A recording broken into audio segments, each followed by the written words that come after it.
Mister ladies நேயர்களுக்கு அனைவருக்கும் வணக்கம். இன்னைக்கு நம்ம பார்க்கக்கூடிய நோய்கள் ஆண் பெண் ரெண்டு பேருக்குமே வரக்கூடிய நோய்கள் தான். இருந்தாலுமே அவங்க அதை பற்றி ஒரு மருத்துவரையோ வீட்டிலேயோ சொல்கிற ஒரு சங்கோஜமான விஷயம்தான். அது என்ன நோய் அப்படின்னு பார்த்தீங்கன்னா பைல்ஸ். இது சங்கோஜப்பட விஷயம் கிடையாது, நார்மலாகவே சொல்லலாம். இது பைல்ஸ் அப்படின்னு சொல்லக்கூடியது.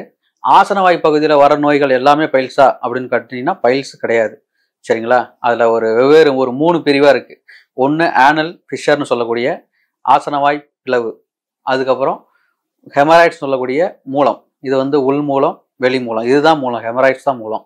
அதுக்கப்புறம் ஃபிஸ்டுலான்னு சொல்லக்கூடிய பௌத்திரம். இது 3 விதமான நோய்கள் இருக்குது. அதை சார்ந்து வெவ்வேறு நோய்கள் இருக்குது. மூலம்னா இதை 3 மட்டும்தான். இந்த மூலம்னு பார்த்தீங்கன்னா இந்த 3 பற்றி தான் நம்ம தெரிஞ்சுக்க வேண்டியது முக்கியமாக இருக்குது. இப்போ ஆனல் ஃபிஷர் அப்படின்னு என்னன்னா பார்ப்போம். இந்த 3க்கும் வர்றதுக்கு காரணம் என்ன அப்படின்னா பெரும்பாலான காரணம் மலைக்கட்டு தான். சரிங்களா? நம்ம ஒருத்தருக்கு மலைக்கட்டு இருக்குது அப்படின்னா நம்ம ரெகுலராக போயிட்டு பாத்ரூம் போகிறோம்னா முக்கி போகிற ஒரு சூழல் இருக்கும். சரிங்களா? இதனால் என்ன பண்ணும் அப்படின்னா நம்ம ஆசன வாயை சுற்றி 2 சதைகளால் இருக்குது. உள்ளே இருக்கிறது இன்டர்னல் ஸ்பிங்டர், வெளியில் இருக்கிறது எக்ஸ்டர்னல் ஸ்பிங்டர். இந்த இன்டர்னல் ஸ்பிங்டர் என்ன பண்ணும் அப்படின்னா உள் சதை என்ன பண்ணும் அப்படின்னா மலைக்கட்டுனால ரொம்ப இறுக்கமாக இருக்கும். அதோட வேலை என்ன அப்படின்னா மலம் கழிக்கும் போது சுருங்கி விரிகிறது தான் அதோட தன்மை. அதை செய்யாதனால டைட்டாக இருக்கிறதுனால நம்ம முக்கணும் அப்படிங்கிற ஒரு சூழலுக்கு தள்ளப்படுவோம். நம்ம முக்கிறதுனால அந்த சதை கிழிஞ்சிக்கிட்டு வெளியே வரும். இதுதான் ஆனல் ஃபிஷர். இதுதான் எல்லாருக்குமே ஆரம்பத்தில் வரக்கூடிய பிரச்சனை. சில பேர்த்துக்கு வரலன்னு சொல்லுவாங்க. இது பெரும்பாலானோருக்கு வரக்கூடிய பிரச்சனை. இதில் எந்த மாதிரி தொந்தரவுகள் இருக்கும் அப்படின்னா கடுமையான எரிச்சல், அப்புறம் ரத்த சொட்டு, 1 or 2 drops ப்ளீடிங் வர்றது, மோஷன் போகணும் அப்படின்னாவே பயந்துட்டு உட்காந்துருப்பாங்க, அடுத்த நாள் சாப்பிடாம உட்காந்துருப்பாங்க, அந்த மாதிரி ஒரு சூழலில் இருப்பாங்க. இதுதான் இந்த ஆனல் ஃபிஷர்னு சொல்லக்கூடியது. அடுத்த கட்டமாக இதை நீங்கள் கண்டுக்காத பட்சத்தில் அடுத்தது ஹெமராய்ட்ஸாக மாறும். நம்ம நல்லா முக்கிறதுனால அந்த சதை கிழிதுன்னு சொன்னாலும் நல்லா முக்கிறோம், சதை கிழிதுன்னு சொல்லியிருந்தேன். அந்த சதையில் சப்ளை பண்ணக்கூடிய ரத்த நாளங்கள் நிறையா இருக்குது. அந்த முக்கிறதுனால அழுத்தம் அதிகமாகிறதுனால அந்த ரத்த நாளங்கள் விரிவடைஞ்சு அதுவும் கிழியும். அது கிழியும் போது குருதி நல்லா வெளியப்படும், ரத்தம் அதிகமாக வெளியே வரும். ரத்தம் வெளியே வர்றதுனால இந்த மூலத்தை ஒரு 4 டைப்ஸாக பிரிச்சுக்கலாம். முதல் 3 ஸ்டேஜ், மொத்தம் 4 ஸ்டேஜாக பிரிச்சுக்கலாம். முதல் 3 ஸ்டேஜ் உள் மூலமாகவும் கடைசி ஸ்டேஜ் வெளி மூலமாகவும் கன்சிடர் பண்ணணும். ஃபர்ஸ்ட் ஸ்டேஜுங்கிறது நார்மலாக எல்லாருக்குமே பெரும்பாலும் வந்திருக்கும். ஒரு காரமான உணவு எடுக்கிறோம் அப்படின்னா எரியும். ஒரு தண்ணி அடிக்கிறவங்க இந்த மாதிரி இருக்கிறவங்களுக்கு அன்னைக்கு அதிகமாகும். அப்புறம் விட்டுட்டாங்கன்னா மறுபடியும் சரியாயிரும். ஒரு மோர் சாப்பிட்றாங்க அப்படின்னா சரியாயிரும். வந்துட்டு அப்பப்போ போகும். இது முதல் ஸ்டேஜில் உள்ளது. பெரிய அளவுக்கு பாதிப்பு எதுவும் இருக்காது. அதுக்கப்புறம் அது நீங்கள் கண்டுக்கலை, உணவு பழக்க வழக்கத்தை மாற்றிக்கல அப்படின்னா அடுத்து 2வது ஸ்டேஜ் 3வது ஸ்டேஜாக மாறும். அது என்னன்னா கடுமையான ரத்தப்போக்கம் உண்டாகும். நீங்கள் மோஷன் போறீங்கன்னாவே அந்த பீங்கானே ஃபுல்லாக ரத்தமாக இருக்கும். கடுமையான வலியும் இருக்கும். சில பேருக்கு வலி இருக்காது, எரிச்சல் இருக்காது, ரத்தம் மட்டும் அதிகமாக போகும். இந்த மாதிரி தொந்தரவாக இருக்கும். சின்னதாக ஒரு டேக் மாதிரி தொங்கும் வெளியே. அதுக்கப்புறம் அந்த டேக்கை தானாகவே சில பேருக்கு உள்ளே போவதும் உண்டு. சில பேர் கையை வச்சு உள்ளே தள்ளுவாங்க, உள்ளே போயிடும். இது இந்த 2nd 3rd ஸ்டேஜில் உள்ளது. நீங்கள் இதையும் கவனிக்காமல் ஒரு வீட்டு வைத்திய முறைகள் பண்ணிக்கிட்டு அப்படியே இருக்கிறீங்க அப்படின்னா அடுத்த கட்டமாக அது 4th ஸ்டேஜாக மாறும். 4th ஸ்டேஜ்னா அப்படியே எல்லாம் வெளியே வந்துடும். அப்படியே வெளியே முட்டிக்கிட்டு இருக்கும்.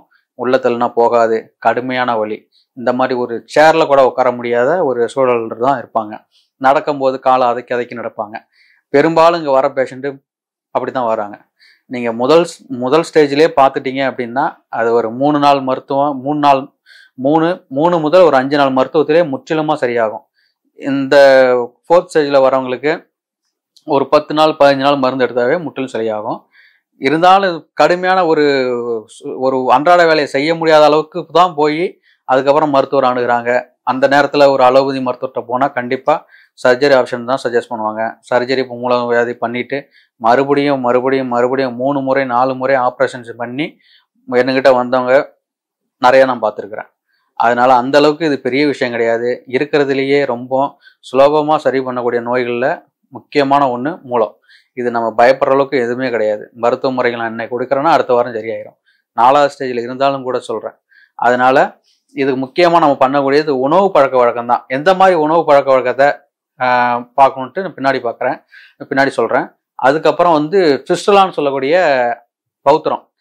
நம்ம இந்த 4வது ஸ்டேஜில் இருக்குன்னு சொன்னோம் பார்த்தீங்களா, நம்ம அதில் ஏதோ ஒரு வைத்தியம் பண்ணி அப்படியே கொடுக்குற பட்சத்தில் இந்த நோய்கள் வந்து வருது அப்படின்னா திரும்ப ஒரு மருத்துவ முறைகள் எடுக்கிறோம் அப்படின்னா ஒரு 1 or 2 வருஷ கணக்கில் திரும்ப அந்த சிம்டமேட்டிக்காக நமக்கு எதுவும் தெரியாமல் இருக்கணும்.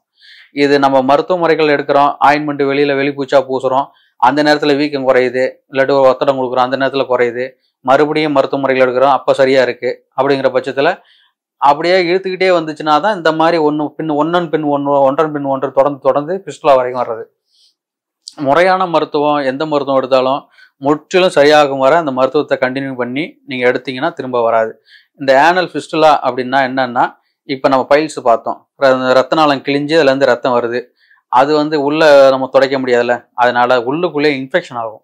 இன்ஃபெக்ஷன் ஆகி நோய் தொற்று ஏற்பட்டு அதில் அந்த ஏனல் கெனாலில் வந்து பெரிய ஏனல் ஆப்சஸாக ஃபார்ம் ஆகும். அதில் நிறைய சின்ன சின்ன கிளாண்ட் இருக்கும், அந்த கிளாண்டில் இன்ஃபெக்ஷன் அதிகமாகி பெரிய ஏனல் ஆப்சஸாக ஒரு ட்ராக் மாதிரி ஃபார்ம் ஆகி அது வழியே அந்த சீர்கள் வரும். அதுதான் பௌத்திரம். இதில் வந்து பெரிய அளவுக்கு வலி இந்த மாதிரி எதுவும் இருக்காது. ஆனால் வந்து ஒரு டிஸ்சார்ஜ் ஆகிக்கிட்டே இருக்கும். ஒரு தினமும் இந்த பேடு வைக்கிறது இந்த மாதிரி ஒரு முறைகளில் அவங்க ரொம்ப அவஸ்தைப்படுவாங்க. இதுக்கு நம்ம மருத்துவ முறைகள் முற்றிலுமாக சர்ஜரி தான் அப்படின்னு ஒரு மனப்போக்கு இருக்குது. கட்டாயம் கிடையாது. வெளி மருத்துவமே தேவையில்லை, வெறும் உள்ளுக்கு மருந்து சாப்பிட்டா வெளியே சரியாகும். அப்படி ஒரு மேஜிக் வந்து நம்ம சித்த மருத்துவத்தில் இருக்குது. நிறைய பேஷண்ட்டை நான் பார்த்துருக்கிறேன், சரி பண்ணியிருக்கிறேன், அதனால சொல்கிறேன். இது 3மே இருக்குது. இது வந்து நீங்கள் புரிஞ்சுக்கிறதுக்காக சொல்கிறேன். நம்ம சித்த மருத்துவ முறையில் வந்து மூல நோய்களை வந்து மொத்தம் 21 வகையாக சொல்லியிருப்பாங்க. மொத்தம் 21 வகை மூல நோய்கள். அது சம்மந்தமாக தான் நம்ம மருத்துவ முறைகளும் நம்ம பண்ணுறது. 21 வகை டைப்பாக சொல்லியிருப்பாங்க. ஒவ்வொன்றும் இந்த இப்போ ஒரு ரத்தம் போகுது அப்படின்னா ரத்த மூலம், சீழ் மூலம், செண்டு மூலம், இந்த சிம்டமெட்டிக்காக தனித்தனியாக சொல்லியிருப்பாங்க. சரிங்களா? அதனால் அதை ஒரு தனி வீடியோ பார்ப்போம். இதுக்கான மருத்துவ முறைகள் தான் என்ன அப்படின்னா, முதல்ல உணவு பழக்க வழக்கம் தான். முடிஞ்ச அளவுக்கு கூடுமான வரைக்கும் நார் சத்து உணவு எடுத்துக்கணும். அதுக்கப்புறம் நிறையா பழங்கள் அப்படி எடுத்துக்கணும். பழம்னா சும்மா ஒரு பழத்தை சாப்பிட்டு போகக்கூடாது. நிறையா பழம் எடுத்துக்கிறது, நிறையா காய்கறிகள் எடுத்துக்கிறது, தண்ணி நிறையா குடிக்கணும். தண்ணி தான் நிறையா குடிச்சிக்கிட்டே இருக்கணும். தண்ணி குடிக்கும் பட்சத்தில் இதில் வந்து இந்த ஃபஸ்ட்டு ஸ்டேஜில் இருக்கிறவங்க, செகண்ட் ஸ்டேஜில் இருக்கிறவங்க கூட ஓரளவுக்கு மீண்டு வெளியே வந்துடலாம். அதுக்கப்புறம் கடுமையான வலி இருக்குது, எனக்கு வீக்கமாக இருக்குது அப்படிங்கிறவங்க ஒரு ஷிட் பாத் மாதிரி ஒரு உப்பை சுடு தண்ணியில் போட்டு உட்காரும் பட்சத்தில் அந்த வலி குறையும்.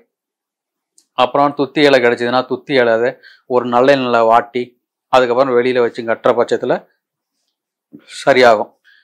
நான் எதுக்கு இதெல்லாம் சொல்கிறேன் அப்படின்னா, இது நம்ம வீட்டு வைத்தியம் இப்போ போஸ்ட் ஸ்டேஜில் பண்ண போகிறது கிடையாது. கடுமையான வலி இருக்கும், ஒரு மருத்துவர் அணுகி தான் ஆகணுங்க பட்சத்தில். இது நான் ஸ்டார்டிங்கில் இருக்கிறவங்களுக்கு சொல்கிறேன். இப்போ ஒரு முதல் ஸ்டேஜில் இந்த இப்போ சொன்ன வரிசையில் ஃபஸ்ட்டு ஸ்டேஜில் இருக்கிறவங்க மட்டும் வீட்டு வைத்தியம் ட்ரை பண்ணுங்கள். அடுத்தடுத்த ஸ்டேஜில் இருக்கிறவங்க கண்டிப்பாக ஒரு மருத்துவர் அணுகி வைத்தியம் பண்ணுறது நல்லது. சரிங்களா? அதுக்கப்புறம் எந்த மருத்துவ முறையை நான் பார்க்குறேன்னா, துத்தி இலை சூரன்னு சொல்லக்கூடிய துத்தி இலையை வந்து மோரில் கலக்கி தான் சாப்பிடணும். நம்ம வெறுமனைக்க தண்ணியில் போட்டு குடிக்கிறத விட மோரில் சாப்பிட்றோம் அப்படின்னா அதுக்கான மகத்துவமே வேறு. அதுக்கப்புறம் வேறு என்ன மருத்துவ முறைகள் அப்படின்னு பார்த்தீங்கன்னா, நம்ம சித்த மருத்துவரை பொறுத்தவரை இந்த மூலங்கிறது அணில பித்த தொந்தம் அல்லாது மூலம் வராது. அனல்னா வாதமும் பித்தமும் அதிகமாகாமல் ஒருத்தருக்கு மூலம் வராது அப்படின்னு சொல்லியிருப்பாங்க. பித்தன்னா சூடு. இதுக்காக என்ன பண்ணணும் அப்படின்னா, வாரத்தில் ஏதோ ஒரு நாள் ஒரு நல்லெண்ணெய் இல்லாட்டி விளக்கெண்ணெய் ஏதோ ஒரு எண்ணெயை தேய்ச்சி குளிக்கிறது நல்லது. குளிச்சிங்க அப்படின்னா அந்த வாதம் பித்தம் ரொம்ப கம்மியாகும். சரியான முறையில் மலம் கழிக்கணும். கான்ஸ்டிபேஷனுக்கான மருத்துவ முறைகள் நிறையா இருக்குது. ஒரு திரிபலா சூரணமாக இருக்கட்டும், ஒரு நிலாவரை சூரணமாக இருக்கட்டும், அதை தக்க அளவில் எடுக்கும் பட்சத்தில், ஒரு காய்கறிகள் நிறையா சாப்பிடும் பட்சத்தில், ஒரு கீரைகள் நிறைய எடுக்கும் பட்சத்தில் இந்த மலச்சிக்கல் முற்றிலுமாக குணமாகும். அது வழியாக மூலமும் சரியாகும். அதனால் அதை பின்பற்றுறது நல்லது. முடிஞ்ச அளவுக்கு ஜங்க் ஃபுட்டான இந்த கறி, கோழிக்கறி, ஜங்க் ஃபுட்டில் நிறைய இந்த இப்பெல்லாம் சாப்பிட்றாங்க பார்த்தீங்களா, அதை முற்றிலுமாக தவிர்த்துக்கிட்டால் தான் இது ஓரளவுக்கு குறையும். இல்லை அதை நான் சாப்பிட்டுக்கிட்டே இந்த வீட்டு வைத்தியமும் பார்க்குறேன் அப்படின்னா சரியாகாது. மொத்தம் எல்லா ஜங்க் ஃபுட்டு, கார வகைகள் உணவு, கார சார்ந்த உணவுகள், அதுக்கப்புறம் புளிப்பு சார்ந்த உணவுகள், இந்த வாத பதார்த்தங்கள்னு சொல்லுவாங்க, வாதம் சார்ந்த உணவுகள் அனைத்துமே வந்து முற்றிலுமாக தவிர்த்து நான் சொல்கிற இந்த கை வைத்தியமும் பண்ணுற பட்சத்தில் முதல் ஸ்டேஜில் இருக்கிறவங்களுக்கு குணமாகும். அடுத்தடுத்த ஸ்டேஜில் இருக்கிறவங்களுக்கு மருத்துவ முறைகள் எடுத்திங்கன்னா கூடிய விரைவில் சீக்கிரமாக முற்றிலும் குணமாகுங்கிறது என்னோட கருத்து.